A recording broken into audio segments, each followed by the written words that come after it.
San Antonio is known for its rich Hispanic culture, great Mexican food, the Alamo, and of course, the Riverwalk. But living here isn't always what it's made out to be, especially when we talk about the warm Texas weather and the disgusting insects that we have here.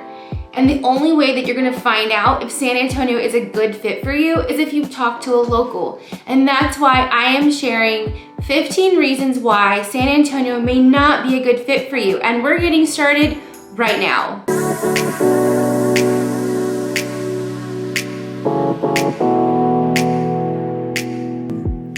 Just like I said in the intro, there are some things that may be complete deal breakers for you about living in Texas as a whole.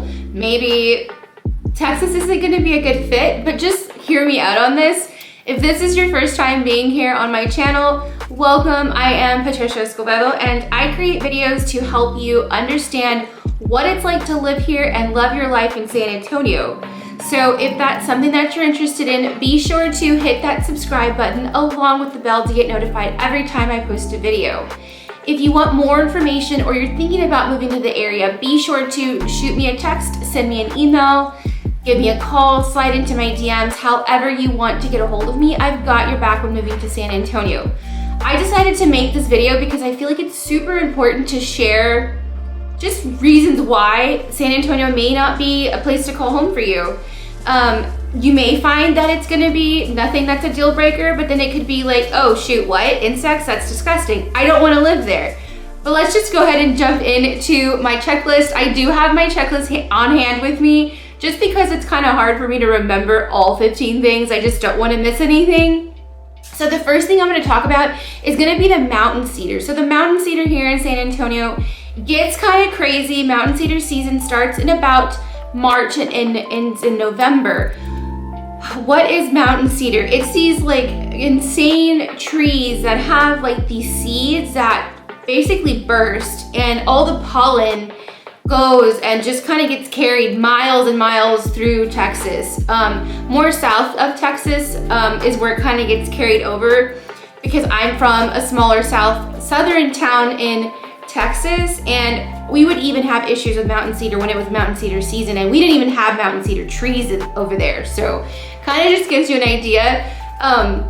But the news will like broadcast this, and it's like, you can see like, and it's not just like, I mean, these are massive trees, and these little mountain cedar like bulbs are just like exploding, like, and it's these huge clouds. And anyway, long story short, mountain cedar is a pain in the ass, not gonna lie. I do still get kind of sick from time to time. Some people like to do the more essential oils because HEB does carry mountain cedar like essential oil. I'm pretty basic. Just give me some Claritin and give me some nasal mist. What is it, the one that I use? I use the Flonase. Okay, so I have that's basically what I have to do for like a couple of months. Otherwise, like I will not breathe and I will wake up just completely congested and feeling like crap the next day. So just keep in mind, mountain cedar seasons is really just a couple of months throughout the year. It's not the entire year, but if you're not used to it, it may take you some time to get used to it. Obviously, you're gonna have to build an immunity to it, but I mean, for me, it's worth it. I'll put up with it. I will take medicine as often as I need just to be able to still live here and really be able to breathe. The other thing, so this is gonna be the second reason why this may not be a good place for you, is the traffic. So a lot of my families from California that I have worked with kind of laugh when they're here visiting and they're like, this is nothing compared to the California traffic. And I've had families that come from, you know, Jersey. So both the East Coast and the West Coast, everyone just kind of laughs and says like, this is nothing. But it can be a pain. The good thing is that the city is constructing or making more lanes on Loop 1604. So if you're not familiar with the way that San Antonio sits, there's two major highways that will take you around San Antonio. Loop 1604 will be the outer loop, and Loop 410 is the inner loop of San Antonio. So 1604, right now, I believe we're at about, really honestly, like 4 lanes, and that's like 2 lanes going and 2 lanes coming. So they recently decided to do the expansion on that, so that is great news. But when it comes to traffic times and construction, it can get pretty backed up, which becomes just a total nightmare sometimes. But you know, again, it's worth it because I love living here in San Antonio, so I'll deal with the traffic. Most of the time I just kind of jam out my car. Like, my kids may be with me and they may not. I mean, we all kind of just, what can we do but sit here and enjoy the time together while we all sit in traffic. The other thing I do want to mention is San Antonio is good. It's more central. It's not so much centralized like Austin, but we are pretty central in Texas. So what does that mean for you as far as being able to access a beach, right? Because of course, some of you are coming from areas where you do have access to beautiful beaches, but I'm here to tell you that the Gulf Coast is not as nice as what I'm sure you're used to, but it's still a beach and it's within driving distance. So Corpus Christi is gonna be about 2 to 2.5 hours away from us, depending obviously how fast you drive, you know, what time you go. We like to travel either really early in the morning or really late at night.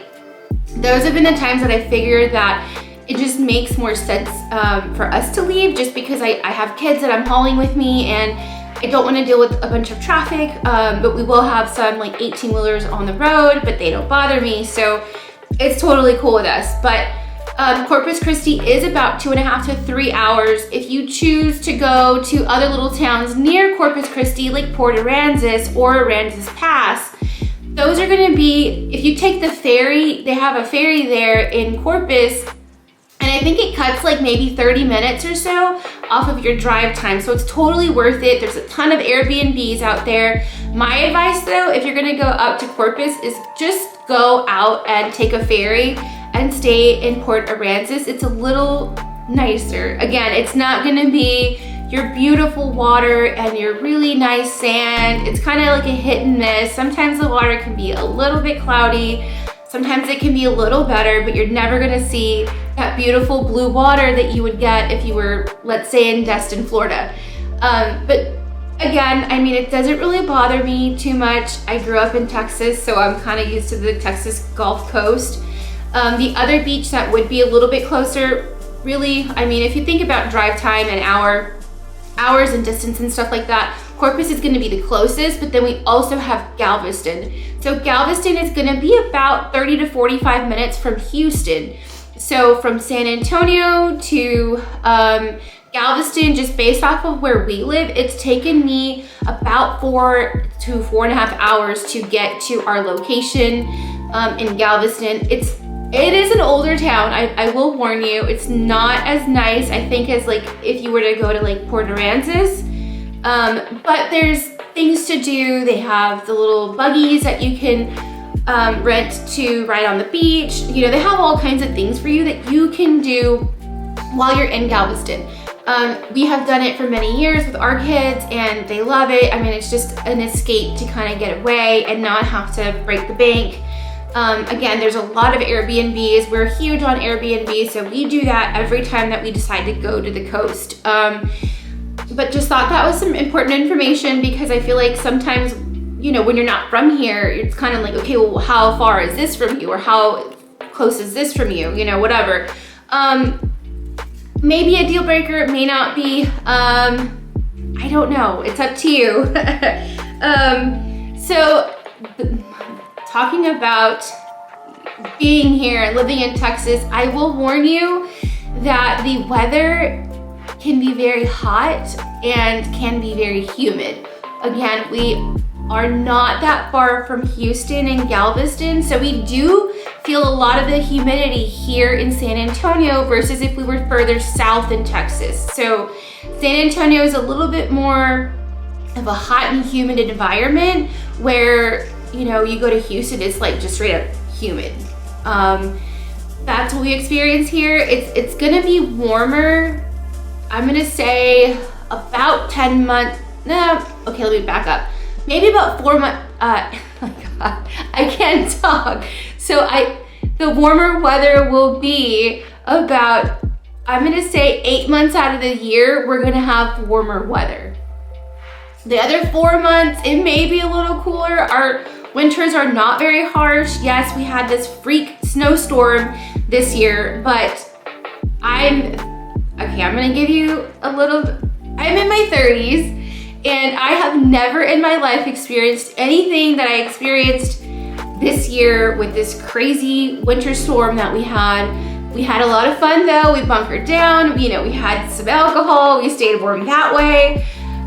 Some people lost water, some people didn't lose anything. We were in and out of power. We never lost our water, thank God. And we live in a gas community, so we were able to cook even if we were using candles to light up the stove and all the areas. But yeah, so just know that freak snowstorm is not very typical here in Texas. You're warmer, okay, so we're gonna be warmer about 8 months out of the year. And then our really true cold weather really starts about end of December, early January, and ends about maybe like end of February, early March. And it all just depends on like how hot our year was, if that makes sense. So like this year, we had a lot of rain this summer and we hadn't had a year like that in so long. So I'm thinking, we started noticing a little bit of a cool down, but it's still super humid and it's still really hot. And we're sitting here end of October. Just keep that in mind as far as like the weather goes here in Texas. That's just, at least San Antonio, it's super like bipolar. How cold does it really get though? So we will get pretty low. We'll get into the low 20s at times, or a couple times, or maybe even a week out of the year that it does get into the low 20s. We're not in Colorado. Texans do not know how to drive in snow or ice. So what ends up happening is the city completely shuts down. When it is cold like that and we have like black ice on the road, like everyone just gets kind of like crazy and frantic and buys groceries and bunkers down and drinks a lot of alcohol. So that is what happens in Texas or San Antonio. When it's super cold, everyone, like work is canceled, school is canceled. All we do is eat and drink for like a couple of days. So it's not that bad, but to each their own.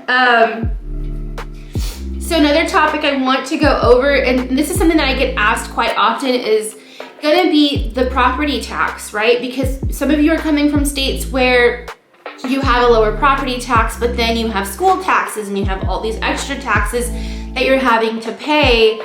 And then, come here to Texas and our property taxes are gonna be a little bit higher, but keep in mind that we do not have state income tax. So whatever your income is, you're not gonna get taxed by the state for that. But our property taxes are somewhat higher. I've seen them. I've seen the property tax as low as 1.83%, and I believe the highest I've seen was like 2.78%. It all just depends on location. Location is everything here in San Antonio. That's just as simple and easy as I can make it for you. Just be sure, again, if you have questions about anything, to reach out to me and I'll go over everything with you that you may have questions about as far as like property taxes go and like locations and all of that.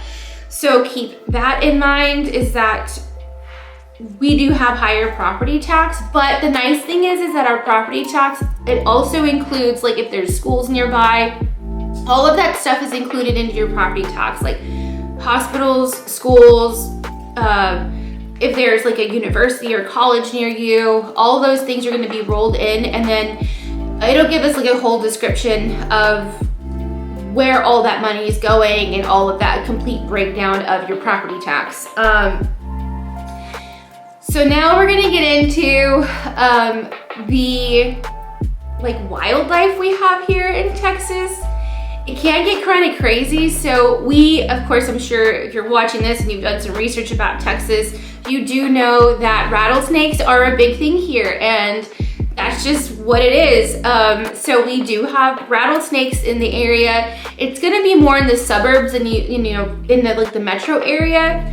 I live in the suburbs. I've been in the suburbs since I've lived in San Antonio, and I have never myself seen a rattlesnake like in my yard or anything crazy like that, but I have seen neighbors post photos like on our Facebook community page of them like running over a rattlesnake with their lawnmower, or just crazy things like that. Or I'll see people post about another type of snake that we have been seeing here in Texas is the coral snake. So people will kind of let everyone know, hey, you know what, this is what I found in my yard, and like just things like that. So just kind of keep that in mind. I mean, we're in the suburbs. There's like no way around it.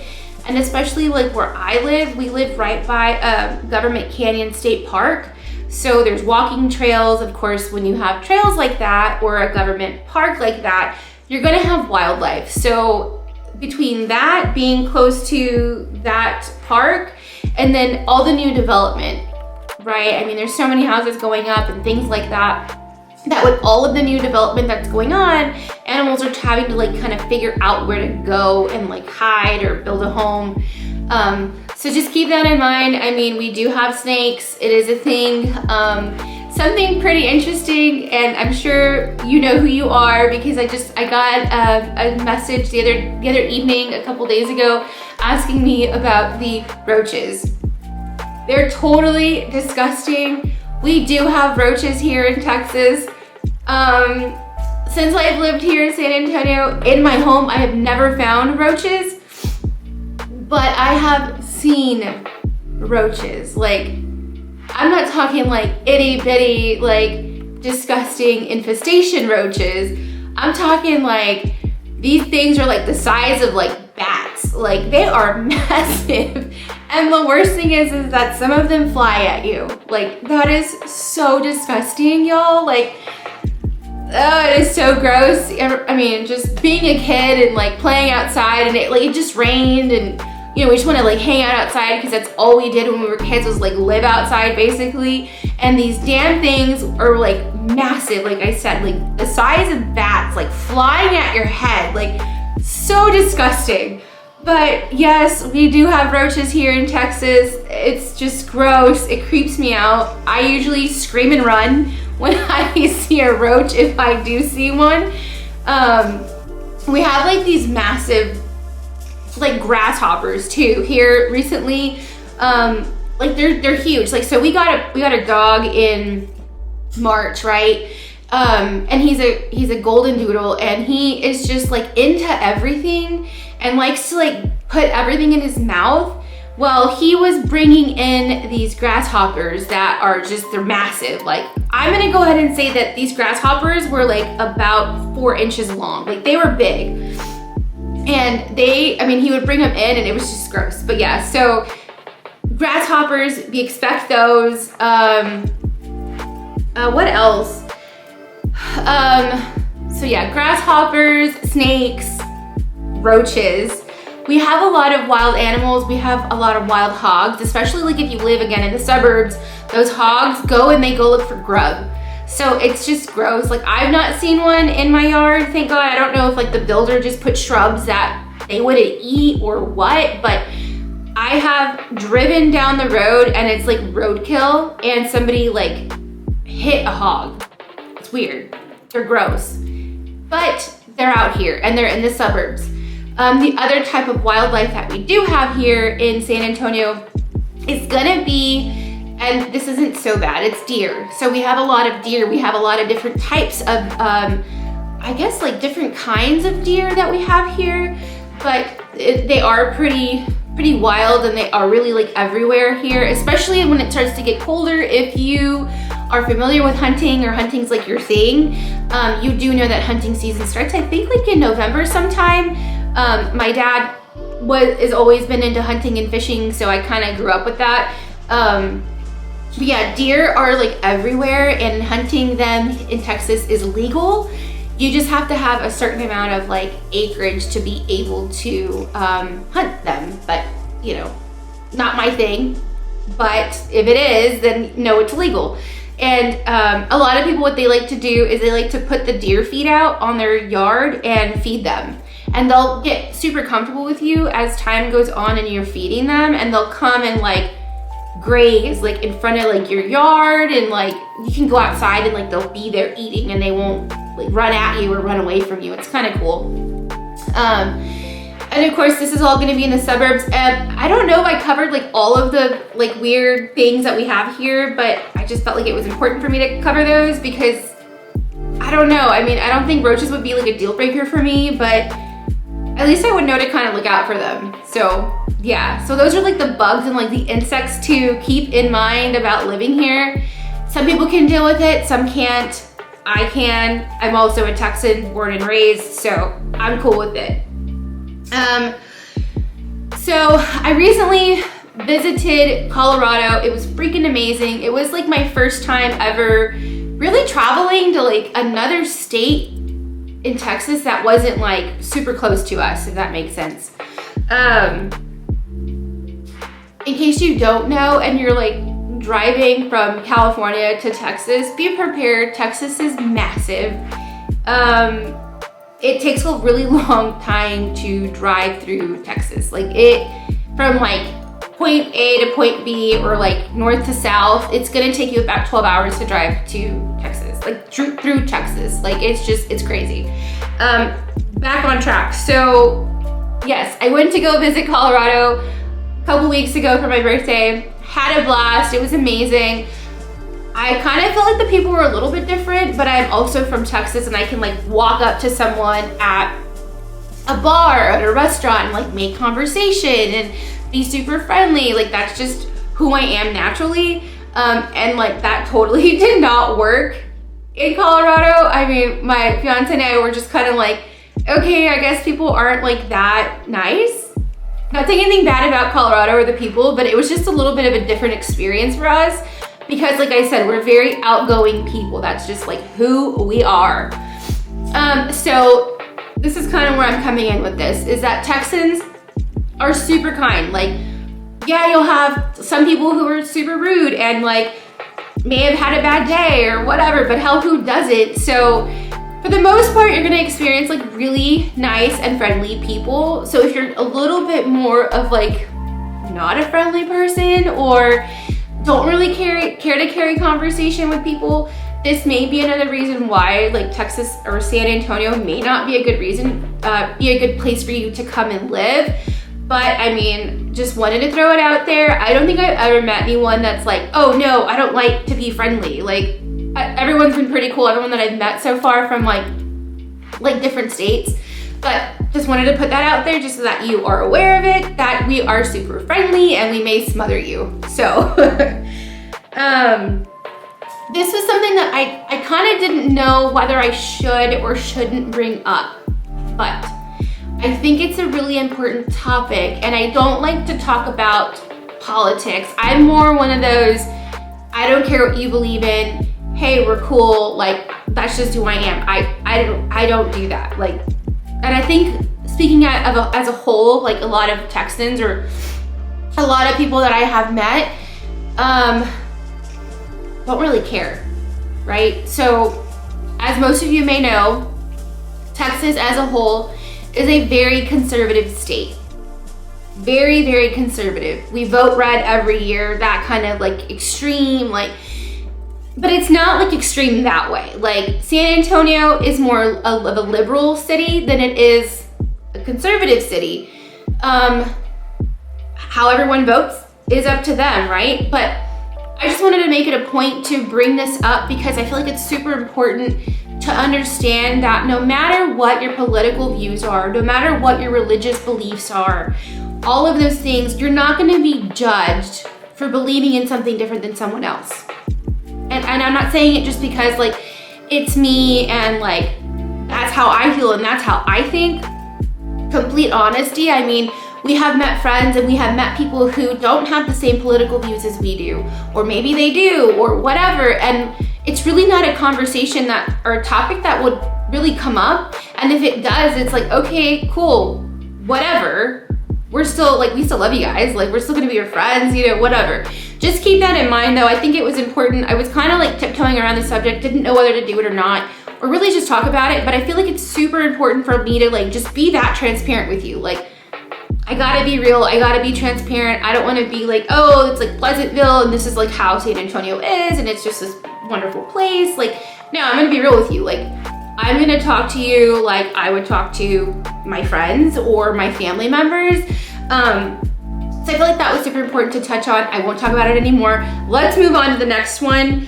If you were single, or if you're like a young couple that doesn't have kids, and you want like a party city where you can like go out and the nightlife is like pretty lit and like it's just a good time, San Antonio's really not that place. So like if the nightlife is important, maybe you shouldn't consider San Antonio because, you know, I'm still kind of young, I'm in my 30s. Okay, so I'm in my 30s, I have kids. Sometimes we go out, and we're like, okay, like maybe it's just because we don't really get out because we have kids. I don't know. But like sometimes we're like, okay, what's the plan? Let's have a dinner date. Let's go have drinks. And then we're like, shit, where do we go? Like, I don't know where to go. And so we're kind of just like figuring out where to go. There's a couple of really nice bars downtown. But sometimes getting down there is a little bit of a drag. Like, I don't want to drive so far downtown. And then the area that we live in, there's a couple of bars I'm not too crazy about.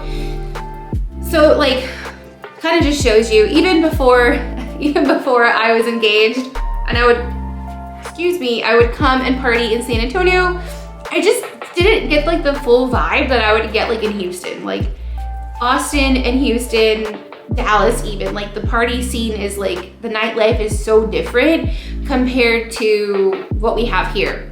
I don't mind it. I have a family, we're engaged, you know, all of this. So on occasion, we do go out. For the most part, if we want to go have drinks, it's literally like dinner and drinks. And there's no shortage of restaurants though. Nicer restaurants, good drinks, you know, things like that, where it's just a more laid back atmosphere. Definitely a lot of that. But like clubs and just things like that, if you want to do like live music, I just don't see a lot of it. But maybe, again, it's because like I don't really get out, so I don't know. I'm not too impressed with the nightlife here. So if you are younger, again, and don't have kids, or a newly married couple with no kids, kind of consider that part of it, is that the nightlife is not the greatest. So I keep looking down because I have my notepad.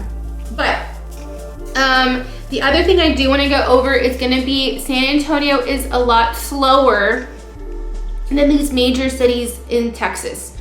You go to Houston, it's a shit show. Like, it is a lot with traffic, and I like get anxiety driving over there and all the beltways and all of these like crazy confusing things, and taking, you know, Houston to get from one point to the other takes forever. Like, there's like a small window of when you can like leave your Airbnb and like make it to dinner on time. Like, it's crazy. It's nuts. So definitely a faster lifestyle over there. Here in San Antonio, it's gonna be a lot more laid back.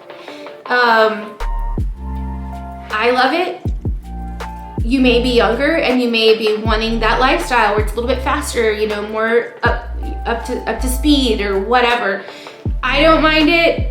I'm sure a lot of people who have families don't mind it, or someone who's coming from like New York wanting to move to San Antonio and experience that slower pace of lifestyle. I'm sure they wouldn't mind it. But again, I mean, I love that it's so laid back here. But you know, to each their own.